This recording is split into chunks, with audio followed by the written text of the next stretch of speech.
कौन थी वो? मैं 8 महीने की प्रेग्नेंट थी और अपनी डिलीवरी के लिए अपने मायके गई थी। माँ ने मुझे फोन पर बताया, घर के पीछे की तरफ जो खाली जमीन थी ना, वहां पर एक नया कमरा बनवा लिया है। इतने सालों के बाद जैसे ही अपने घर में कदम रखा, कुछ अलग सा लगा। माँ, ये घर के पीछे की तरफ नया कमरा बनवाने की क्या जरूरत थी? अरे बेटा, घर के पीछे दूर दूर तक खाली जमीन है। तेरे पापा को कई दिनों से लग रहा था कि यहाँ पर एक कमरा बनवा लेंगे तो ताजा हवा मिल जाया करेगी। अब तो ये सब छोड़ और चल जल्दी से दूध पी ले। माँ, मैं थोड़ी देर में पी लूंगी, आप सो जाओ। मैंने दूध का गिलास उठाकर उस खिड़की में रख दिया। पता नहीं कब आंख लगी। अचानक से खिड़की के पल्लों के खड़कने की तेज आवाज आई। दूध का गिलास धड़ाम से जमीन पर आ गिरा। जमीन पर गिरते ही दूध का रंग लाल हो चुका था। मैंने खिड़की से झांक कर बाहर देखा। चारों तरफ धूप अंधेरा था। उस अंधेरे की तरफ से कुछ आवाजें आ रही थी, जैसे छोटे बच्चे आपस में खिलखिलाकर मस्ती कर रहे हो।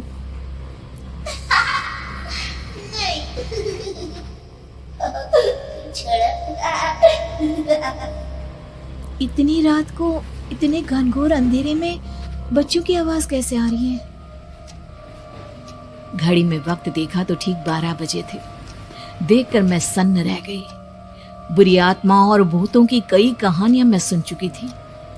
वक्त भी कुछ ऐसा ही था। ऊपर से मैं प्रेग्नेंट। सुना था कि ऐसे वक्त में अक्सर बुरी आत्माएं औरतों का पीछा करती है, तो क्या मेरे पीछे भी? पसीने से तरबतर बड़ी मुश्किल से, जैसे कांपते हाथों से मैंने उस खिड़की को बंद किया। जल्दी से जल्दी उस कमरे से बाहर निकलकर माँ के पास जाने के बारे में सोचा, लेकिन जैसे ही दरवाजे की तरफ पलटी, लगा कोई साया हवा की स्पीड से दरवाजे के सामने से गुजर गया। मेरे गले में अटक कर रह गई। मैं जोर से चीख कर माँ को बुलाना चाहती थी, लेकिन वो आवाज खुद मेरे कानों तक नहीं पहुंच पा रही थी। तो माँ तक कैसे पहुंचती? खिड़की के पल्ले एक बार फिर तेज हवा के झोंके से धड़ाम करके खुल गया और पूरी ताकत से मैं चीख पड़ी। जानती थी मेरी चीख की आवाज सुनकर कुछ ही सेकंड में माँ वहां पहुंच जाएगी, लेकिन ऐसा कुछ हुआ ही नहीं। मेरा कलेजा डर के मारे फटा जा रहा था। आखिर माँ ने मेरी आवाज क्यों नहीं सुनी? इतनी गहरी नींद में तो माँ कभी नहीं सोती। ठीक पीछे खुली हुई वो खिड़की। मुझ में इतनी ताकत नहीं बची थी कि मैं पलटकर उस तरफ देख भी सकूं। हवा का एक सनसनाता हुआ झोंका उसी वक्त मेरे कानों से आकर टकराया। लगा जैसे किसी ने दबी हुई आवाज में धीरे से मुझसे कहा, चली जाओ यहाँ से। मैंने दोनों हाथ अपने कानों पर रख लिए और एक बार फिर ताकत लगाकर जोर से चीखने की कोशिश की। माँ! पापा! मेरी आवाज उस कमरे की दीवारों से टकराकर वापस मुझे ही सुनाई दे रही थी। जितनी ताकत के साथ मैंने चीखने की कोशिश की थी, कुछ ही देर बाद उससे कहीं ज्यादा तेज और दर्दनाक चीख मुझे सुनाई देने लगी। ये आवाज ठीक मेरे पीछे खिड़की से आ रही थी। वो आवाज मेरे कानों में पिघलते हुए लोहे की तरह गिर रही थी। उन आवाजों में हैवानियत थी। वो आवाजें किसी इंसान की नहीं है, इतना मैं समझ चुकी थी। कांप रहे हाथों से मैंने अंधेरे में कुछ ढूंढने की कोशिश की। तभी अचानक मेरा हाथ बेड पर रखी टॉर्च पर पड़ा। किसी तरह ताकत लगाकर टॉर्च का बटन ऑन किया, लेकिन ये क्या?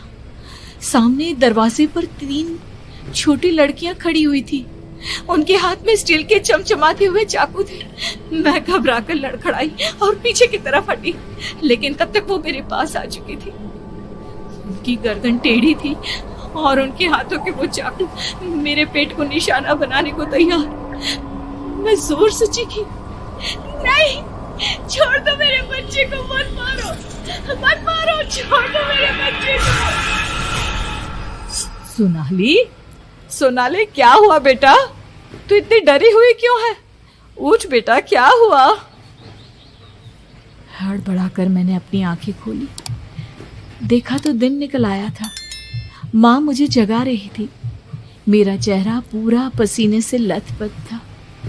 क्या हुआ बेटा, तुमने कोई बुरा सपना देखा क्या? मैं अभी तक अपने पूरे होश में नहीं थी। वो मेरे बच्चे को मार देगी माँ। वो लड़की मेरे बच्चे को। मैंने घबरा कर अपने पेट को छुआ। सब कुछ ठीक था। और वो दूध जो रात को यहाँ पर गिर गया था, उसका रंग लाल हो गया था। माँ ने हंसते हुए दूध का गिलास मुझे दिखाया।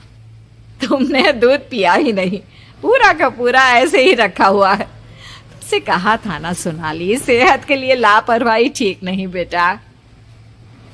लेकिन मैंने तो सब कुछ अपनी खुली आंखों से देखा था। ये सपना कैसे हो सकता है?